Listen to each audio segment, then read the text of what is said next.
আমার কাছে মনে হয় ওয়ার্ল্ড কাপ আমরা খেলতেই পারি না এই একটা কারণে। ওনার কারণে? উনি ওই সময় কোনো ডিসিশন নিতে পারেননি।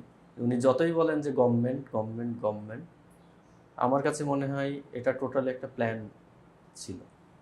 বাংলাদেশে বিশ্বকাপ খেলতে না দেওয়া? এটা হ্যাঁ, আমার কাছে মনে হয় এটা পরিকল্পিত ছিল। এটা হয়তো বা সাধারণ মানুষকে অনেকে অনেকভাবে বোঝাতে পারে, বাট আমি এটা বিশ্বাস করি না। আপনার সাথে এই একটা জায়গায় আমার মিলল, কারণ আমি ওয়ার্ল্ড কাপের সময় অনেকগুলো আলোচনা এখানে করেছি এবং আমি সার্টেনলি এখন এটা বিশ্বাস করি বাংলাদেশকে বিশ্বকাপ খেলতে না দেওয়াটা এটা একটা বড় পরিকল্পনা, বড় ষড়যন্ত্রের অংশ। আপনার এটা কেন মনে হয়? এটা একটু বলেন তো, আমি দেখি একটু মিলিয়ে নেই। দেখেন, কিছু জিনিস কিন্তু মানুষ কিন্তু এত বোকা না। আপনি একবার দুইবার তিনবার আপনি কিন্তু অনেক কিছু বুঝতে পারবেন না, বাট রিপিটলি যদি একটা জিনিস হতে থাকে আপনি কিন্তু আস্তে আস্তে ওটা অনুসন্ধান করার চেষ্টা করবেন যে আসলে ঘটনাটা কি। আচ্ছা, আপনি যেই জিনিসগুলো নিয়ে কথা বলেছেন, আপনার কিছু কন্টেন্ট আমিও দেখেছি। ইভেন আপনার একটা কন্টেন্ট আমি প্লেয়ার গ্রুপে শেয়ার করেছিলাম যেদিন ওয়ার্ল্ড কাপ খেলতে যাবে না, ফাইনাল ডিসিশন হবে। আপনি বলেছিলেন যে লিটন, তাসকিন, তোমরা কথা বলো, তোমরা যে খেলতে চাও সেটা তোমরা কথা বলো। এই ভিডিওটা কিন্তু আমি প্লেয়ার্স গ্রুপে শেয়ার করেছিলাম, যেখানে বুলবুল ভাইও আছে। আমাদের কোয়াবের গ্রুপে শেয়ার করেছিলাম, যেখানে বুলবুল ভাইও দেখেছে ভিডিওটা। আমি কেন করেছিলাম? কেন? নিশ্চয়ই কোনো পারপাস ছিল। কারণ একটা ওয়ার্ল্ড কাপ আপনার সামনে থেকে মিস হয়ে যাচ্ছে, সবাই চুপচাপ সহ্য করে নিচ্ছে, কিন্তু সারা বাংলাদেশের মানুষ খুশি। আমি তো খুশি না, কোনো ক্রিকেটার খুশি না, কোনো সাংবাদিক খুশি না, ক্রিকেট যারা ভালোবাসে কেউ খুশি না। আমার সাথে তাহলে খুশিটা কারা? খুশিটা কারা? আমি বললাম না, একদিন দুই দিন তিন দিন। মানুষ কিন্তু এত বোকা না। মানুষকে যতই বোকা মনে করেন, হ্যাঁ আমরা আবেগী জাতি, আমাদের আবেগ আছে, এবং সবচেয়ে আবেগের বড় জায়গা কিন্তু ক্রিকেট। বাংলাদেশের সবচেয়ে আবেগের বড় জায়গা ক্রিকেট। এই আবেগটা আছে, কিন্তু এই আবেগটাকে যখন মানুষ নেগেটিভ ওয়েতে ব্যবহার করার চেষ্টা করে, একদিন দুই দিন তিন দিন মানুষ একসময় কিন্তু ধরে ফেলবে। এখন অলরেডি কিন্তু আস্তে আস্তে নাম বের হচ্ছে, কি যেন বট বাহিনী, তারপরে কিছুদিন আগে কি যেন একটা শুরু হলো যে ওটাকে কি বলে, মব, তাই না? এই জিনিসগুলা আস্তে আস্তে কিন্তু মানুষ বোঝা শুরু করছে। তো জিনিসটা হচ্ছে যে যদি আপনার পারপাস থাকে বা আপনার প্ল্যান থাকে যে আমি ক্রিকেটটাকে নষ্ট করব, এই ধরনের কোনো পরিকল্পনা যদি কেউ করে থাকে,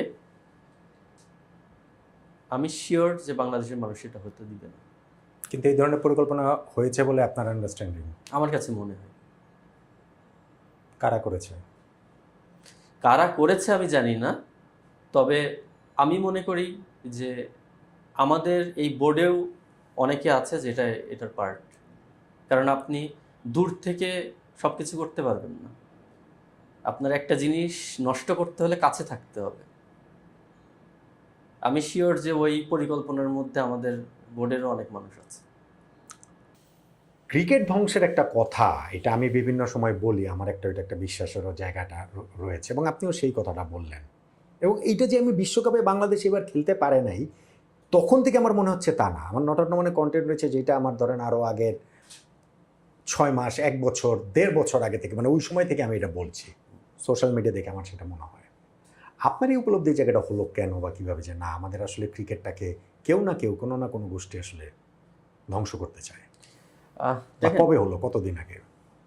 আপনি যেটা বললেন, আপনার সাথে আমি পুরোপুরি একমত যে এই ওয়ার্ল্ড কাপে যায়নি এই জিনিসটা কিন্তু আমার, মানে আমি তখন থেকে যে আমি এই জিনিসটা চিন্তা করছি বিষয়টা তা না।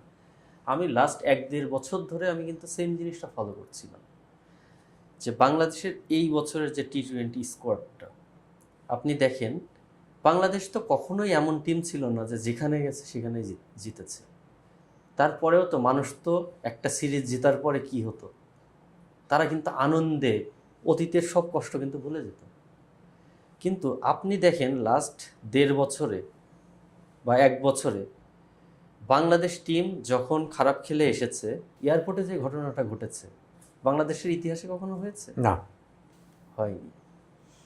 বাংলাদেশ শ্রীলঙ্কাতে যে সিরিজ জিতে এসেছে, পাকিস্তানে যে সিরিজ জিতে এসেছে, আপনি কি দেখেছেন যে তাদেরকে নিয়ে কোনো ধরনের আলোচনা, মানে ওই সেলিব্রেশন হয় নাই? কোনো ধরনের সেলিব্রেশনই হয়নি।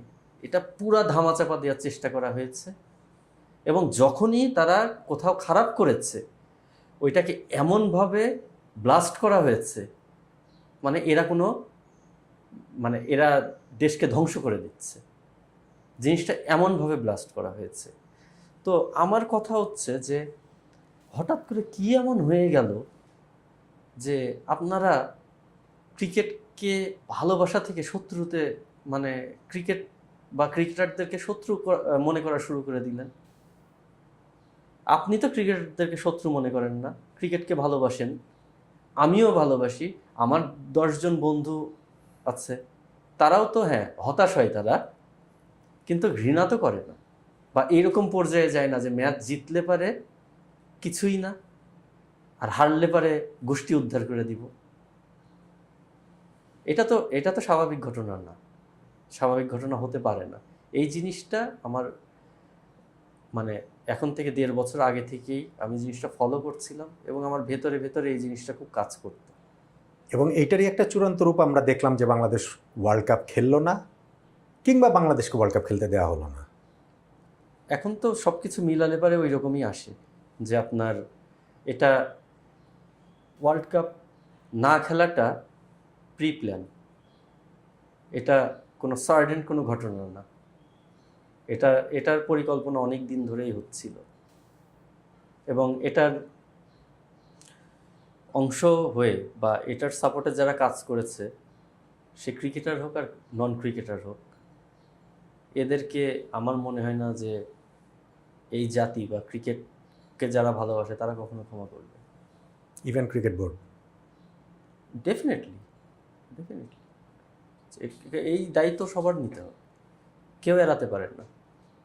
যারা ডিসিশন মেকিংয়ে ছিল, এই দায়িত্ব সবাইকে নিতে হবে। ইভেন আমি কাউকে ছোট করে কথা বলতে চাই না, আমি